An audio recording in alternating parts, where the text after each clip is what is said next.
In this video, I'll teach you how to make a bulletproof referral. Get that dermatology review on a Saturday evening. Guys, this is Raf from RPMed. In this video series, I'll go through with you a bunch of tips and tricks that I've developed over the years to help you make your first year as a doctor silky smooth.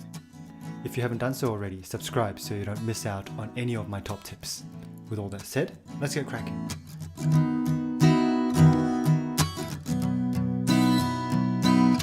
So tip number 1 is toughen up your mind. You'll inevitably come across some people who are just inherently nasty. It doesn't matter how good your referral is, they'll just be jerks. In dealing with these people, your task is not to be affected by them.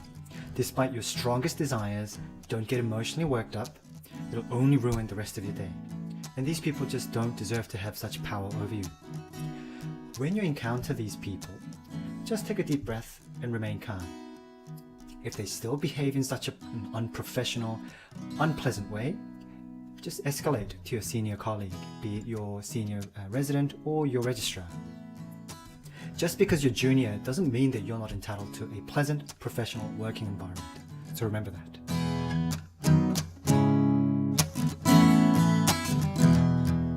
Tip number 2 is maintain basic etiquette. If you work in a system that still utilizes pagers, just like most hospitals in the state of Victoria, don't just leave a number page. A number page is one that is sent with just the return number written on it. It's actually very unpleasant to receive and it comes across as very quite rude. Remember, you are asking for their assistance. So, give them enough information to help you as efficiently and effectively as possible. And when they do call you back, thank them and ask whether it is a good time to discuss a patient. And of course, you and I will understand that it is a good time to discuss a patient because otherwise they couldn't have called you back. But still, it is nice to be respected and thanked, and that respect will surely be repaid.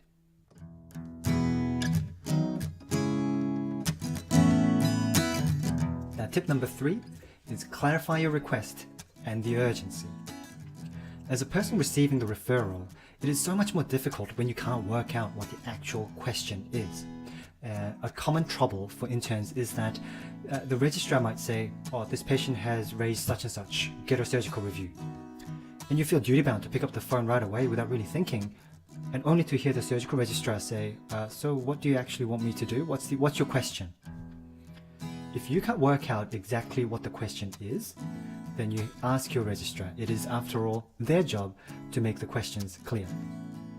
Also, help them out by clarifying how urgently you want your request processed.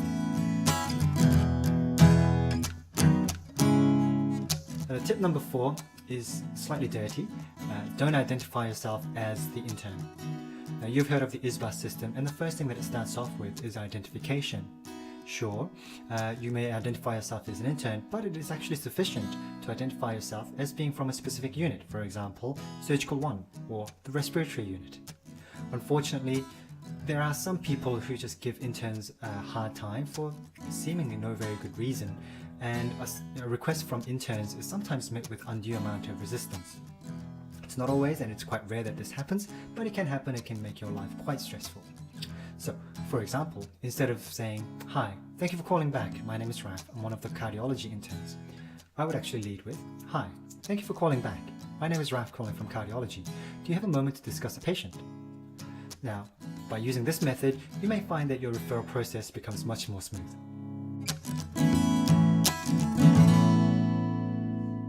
Now, tip number 5 is to start with the conclusion. Now, the ISBA system that I spoke about before has been taught and perpetuated, and really it is one way of systematically asking for a referral. But it is much smoother to bring that last bit, R, straight to the front, straight after the identification. While chronological progression does make some sort of sense, it is often very difficult to maintain that same level of concentration and focus when you're listening to a story over the phone. Instead, it is much more effective and engaging to the receiver if you just start with the conclusion. So, for example, "Oh, hi, I'd like to make a surgical referral for a patient with possible ascending cholangitis." Or, "Hi, I'd like a cardiology review for a patient with possible non-STEMI, please." That way, your listener will be automatically set into a set of frame to be listening out for specific and important features of their own. Tip number 6 is to use severity or diagnostic scores. It's really difficult to argue against an objective scoring system. If you're concerned about a septic patient, you can use the Q-SOFA score. For an abdominal pain suspicious for acute appendicitis, use the Alvarado score.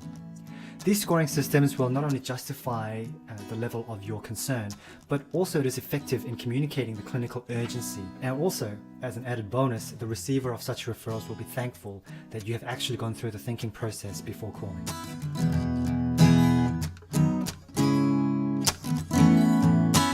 Now, my 7th and the final tip is to escalate when you encounter an unreasonable level of resistance. Despite your bulletproof referral, if you encounter somebody who's just being really resistive for no good reason or no seemingly good reason, just escalate to your superiors. True, it may be that you're missing something. Don't waste your time. Now, and most importantly, don't compromise patient care. So that's been my 7 top tips for making your referrals bulletproof. If you have any comments, thoughts, or experiences you'd like to share, drop me a line in the comment section below. In the meantime, take care guys, and I'll see you in the next one.